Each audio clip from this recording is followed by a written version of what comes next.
떨어지면은 그냥 단순히 표면적으로 나오는 현상만 볼 게 아니라 왜 떨어졌는지 이 근본을 봐야 되거든요. 이 근본을 보고 나서 이게 단기적인 거다 아니면 장기적인 거다라는 판단을 해야 되는데, 지금 근본은 금리입니다. 이 금리를 건드는 사건들이 어떤 거냐에 따라서 단기적인 게 될 거야 장기적인 게 될 거야 나눌 수가 있어요. 3월 달에 이란 전쟁 났을 때는 전쟁이 끝나거나 협상 얘기가 나오게 되면 유가가 심리적으로 다운이 될 거고, 심리적으로 다운이 되면서 물가가 영원하지 않을 것이다, 일시적인 상승일 것이다, 금리 인상을 막을 수가 있겠죠. 안 할 수도 있겠죠. 그렇게 되면서 금리에 영향을 주지 않으니까 마진이 좋은 뭐 반도체라던가 지금 뜨거웠던 AI 쪽에는 큰 변화가 없을 것이다. 그래서 그때 뭐 코스피 그때 뭐 더 산다 뭐 이런 얘기도 있었던 것들이 그런 이유들이었던 거고, 이번에는 조금 다를 수도 있어요. 왜냐면 이 근본에 있는 것들에 대해서 우리가 알고 있는 거는 대충 어느 정도 피해가 계산이 됩니다. 근데 모르는 거는 피해 계산이 안 돼요. 그러면 사람들 공포가 더 올라올 수도 있는 거거든요. 그래서 그게 어떤 건지에 대해서 좀 근본 얘기까지 하면서 오늘 한번 정리를 해보도록 하겠습니다.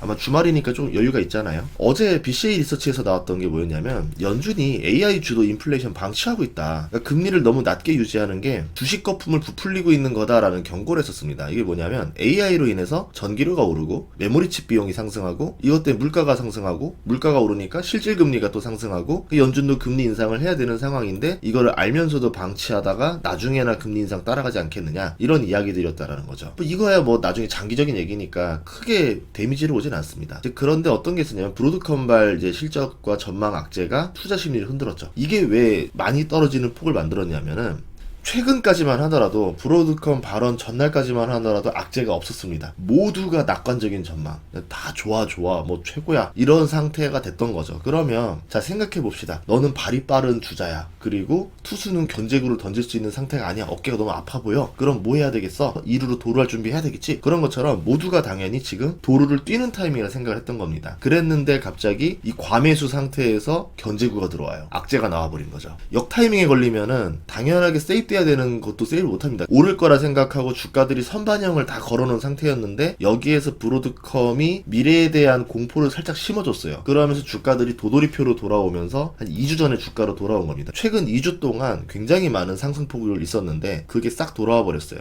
악재가 나올 만한 것들을 다 추정을 해보자면, 하나는 스페이스X 상장이 다음 주잖아요. 이제 청약을 했는데 초과 청약을 이뤘습니다. 뭐 우리나라뿐만 아니라 지금 미국에서도 난리였었습니다. 그럼 스페이스X 상장하면 뭐 해야 될까요? 나스닥 100이랑 S&P 500에 들어오게 됩니다. 그러면 같은 업종 주식을 팔아서 스페이스X를 채워 넣어야 되겠죠. 기존에 있었던 빅테크들을 좀 팔아서 비중 조절을 해놔야 되는 겁니다. 뭐 이게 악재 원인이 되었을 거다, 이런 얘기도 있을 거고, 또 하나는 고용지표죠. 잘 나왔어요. 그래서 금리 인상에 대한 힘을 더 실어줍니다. AI 데이터 센터 짓는 비용이 더 증가하게 되고, 빅테크들은 앞으로 투자금을 더 늘려야 됩니다. 이 투자금에 대한 압박이 증가해요. 기존에는 뭐 빅테크들 투자금 압박에 대한 게 가끔 주가를 흔드는 요소 정도는 됐었지만, 결국은 그거 다 이겨내고 빅테크들이 주가가 다 올랐습니다. 왜냐? 이익이 빨리 증가했어요. 말도 안 되게 돈을 벌었어요. 이렇게 빠른 속도로 빅테크들이 수조 원, 수십조 원씩 이익이 늘어난다고? 메타같이 광고 시장 괜찮다, 구글도 광고 시장 괜찮다, 마이크로소프트 소프트웨어 시장 괜찮다, 클라우드 시장 괜찮다, 이러면서 돈을 잘 벌었던 거죠. 그런데 문제는 이게 좋다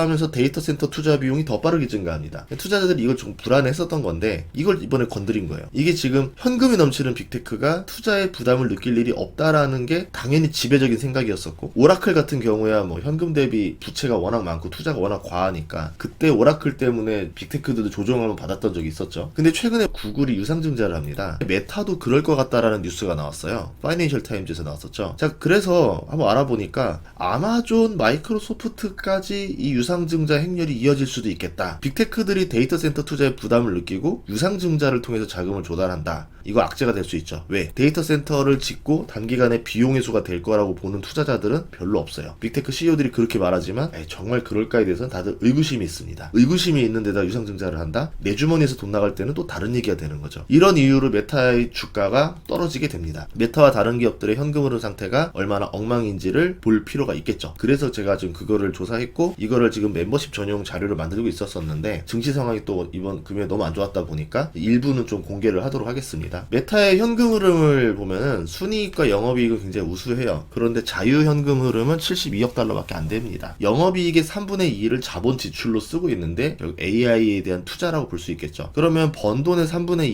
2를 자본 지출이라는 거는 실질적으로 기업이 할 수 있는 한계치까지는 다 했다는 얘기입니다. 근데 여기서 내년에 50% 투자를 더 늘려야 돼요. 문제는 이따 말하겠지만 실제 지출은 저것보다 더 많습니다. 이거는 분식회계, 그러니까 회계에다 분칠했다고 하잖아요. 그러니까 어느 정도 감출 수가 있어요. 근데 진짜 지출이 얼마나 되는지는 추정을 해볼 필요가 있습니다. 상황이 더 안 좋기 때문에 유상증자 가능성이 있다라는 거고, 아마존은 뭐 대놓고 이번에 현금 흐름이 분기 적자로 돌아섰어요. 아마존 이익이 굉장히 빨리 늘고 있습니다, 이번에. 그런데 적자라는 건 투자금이 더 빨리 늘고 있다는 뜻이고, 증시에서 그렇게 영향을 주지 않았었던 건 원래 1분기가 아마존 이익이 제일 안 나오는 때예요, 계절적으로. 그렇기 때문에 뭐 2분기부터는 괜찮겠지라고 보지만 뭐 현금 흐름표를 열어보면은 좋지는 않았었어요. 그러니까 투자금이 너무 빨리 늘었어요. 아마존도 유상증자의 가능성이 존재할 것 같다라는 게 저의 생각입니다. 빅테크들의 자본 지출이 2025년부터 급격히 늘었습니다. 24년까지만 하더라도 약간 늘었는데 25년에 많이 늘었죠. 그런데 26년에 보시면은 더 늘어요. 25년에 50% 늘고 26년에 여기에서 60% 또 늘어납니다. 그리고 27년에는 20% 더 늘어나야 돼요. 26년도 지금 못 견뎌내서 이제 1분기부터 현금 흐름표가 조금씩 이제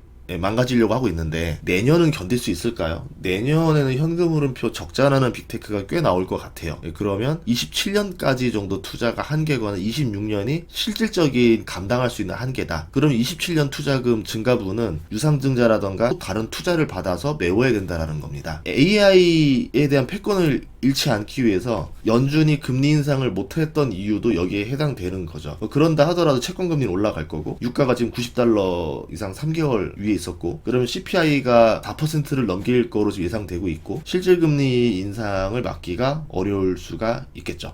빅테크드 현금 흐름 전망을 보면은 애플을 제외하고는 26년과 27년에 데스밸리를 만납니다. 그래서 이번에 AI 투자가 제일 적었었던 애플 주가가 오히려 잘 견뎠고, 나머지들 빅테크들 주가가 안 좋았었던 이유가 금요일 이 이유가 아닌가. 이 표 한 장으로 설명이 좀 될 것 같아요. 보다시피 26년부터 영업현금 흐름 떨어지고 27년에는 더 안 좋아지고 데스밸리 들어갔다가 28년부터 25년 수준으로 현금 흐름이 회복되는 게 예상이 돼 있는데, 주가가 어떻게 이렇게 잘 버텼던 것 같느냐. 이익이 잘 증가했던 것도 있었고, AI 데이터 센터나 이런 거 투자를 한 게 회수가 될 거라고 봤던 겁니다. 투자 비용이 자꾸 늘어나더라. 그러면 이익이 저렇게 나는 게 맞느냐에 대해서 또 다시 한번 재계산을 해봐야 되겠죠. 기업들을 한번 하나하나씩 열어봤는데요. 구글 같은 경우는 영업현금에 비해서 투자로 나가는 지출이 50%가 더 많습니다. 영업이익 증가로 들어오는 현금도 많이 늘어났지만 작년 4분기부터 급격히 늘어나는 자본 지출을 감당하기 어려워 보여요. 그런 이유로 유상증자 결정을 내린 겁니다. 여기에 구글은 아직 시작하지 않은 AI 데이터 센터 리스가 760억 달러가 있어요. 이 자본 지출 계정이 아니라 비용으로 이 지출을 또 감당해야 됩니다. 그러면 안정성을 위해서라도 유상증자를 지금처럼 시장 좋을 때 미리 좀 현금 확보해 두는 게 낫겠다라고 판단을 한 거죠. 그러니까 지금 당장 급해서 한 게 아니라 그 다음은 메타인데요. 돈 잘 벌고 있고 영업이익 빠르게 늘고 있습니다. 이번 1분기에 영업현금 흐름을 넘어섰어요.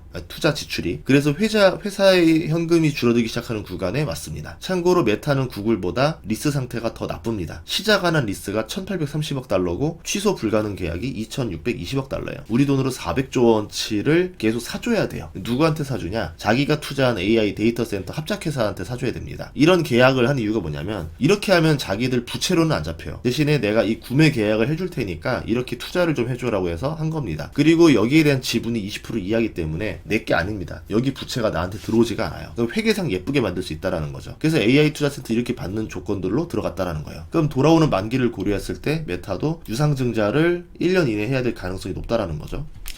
그 다음에 아마존 영업현금 흐름이 이번 분기에 적자로 들어왔고 투자 지출이 크게 늘었어요. 현금 흐름 적자가 났습니다. 계절적으로 1분기는 영업이익이 적은 시기고 여름으로 갈수록 커지니까 뭐 괜찮겠지라 생각했는데 투자 지출이 정말 빠르게 늘었습니다. 그래서 이익이 계절적으로 잘 나온다 하더라도 다음 분기도 적자 가능성이 높거든요. 그럼 아마존도 시간의 문제지 유상증자가 필요할 것 같다. 물론 본인들이 보유한 현금이 많으니까 버틸려면 버틸 수 있어요. 몇 년 버틸 수 있겠죠. 근데 기업들이 보유한 현금이 나날이 떨어지는 것보다는 차라리 어느 정도 투자 투자를 받거나 유상증자를 통해서 들고 있는 현금은 유지하려는 경향을 가집니다. 현금이 없어서 하는 게 아니라 기존에 있는 현금을 건들지 않고 다른 방식으로 투자를 지속하고 싶어 하죠. 자, 그럼 빅테크들은 현금을 잘 벌기로 유명한 회사들인데 어쨌든 이런 방식을 쓸 거다라는 거고, 몇 년 버티긴 하겠지만 AI 데이터 센터로 이익이 확실히 보장되어야 된다는 전제가 있어야 이 투자를 계속 늘려나갈 수 있다는 겁니다. 빅테크들의 이익을 보장해 줄 수 있는 애들이 오픈 AI라던가 엔트로픽 같은 기업들이 이용료를 잘 내야 되는 거예요. 근데 오픈 AI도 보다시피 2030년이면 내나 흑자가 날 거로 예상되고 있고 29년까지 적자거든요. 그럼 그때까지 돈을 어떻게 버티느냐? 유상증자랑 투자금으로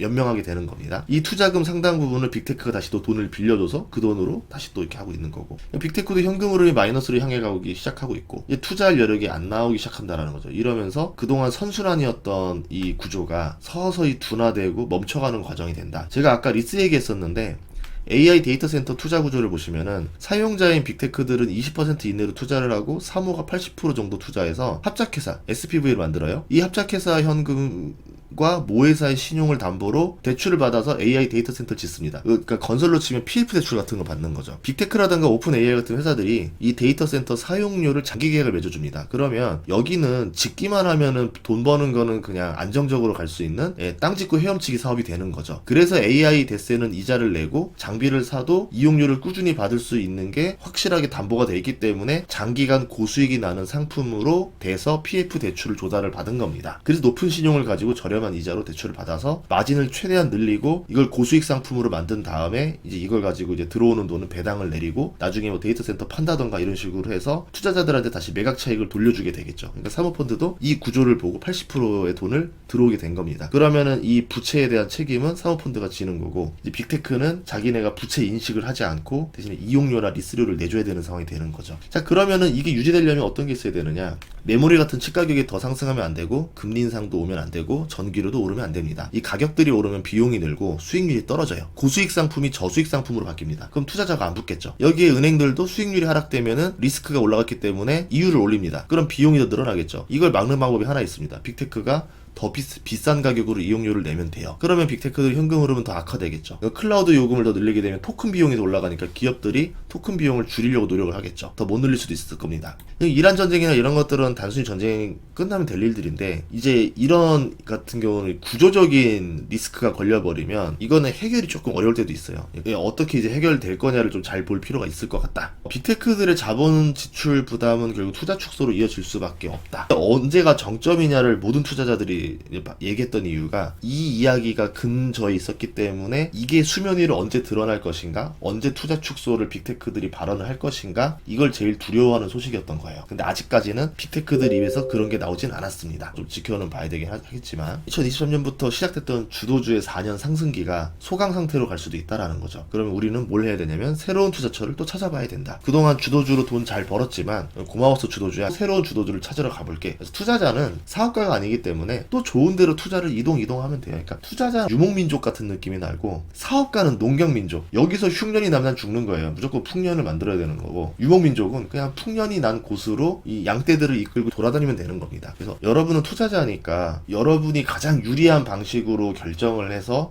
전략을 짜시는 게 좋다라는 거죠. 이번에 7월에 아마 10일 서울 부산에서 이제 오프 강의 하는데 최대한 이번 문을 많이 열어놨습니다. 많이 신청해 주시면 좋을 것 같고, 얼마 안 남았으니까 이제 매진되기 전에 미리 해주시면 감사할 것 같고요. 그때는 새로운 주도주에 대한 얘기들도 조금 해보려고 합니다. 그래서 멤버십 들어가시면은 무료로 초대가 되니까 멤버십으로 가입해 주시면은 더 좋을 것 같아요. 다음 시간에 뵙도록 하겠습니다. 고맙습니다.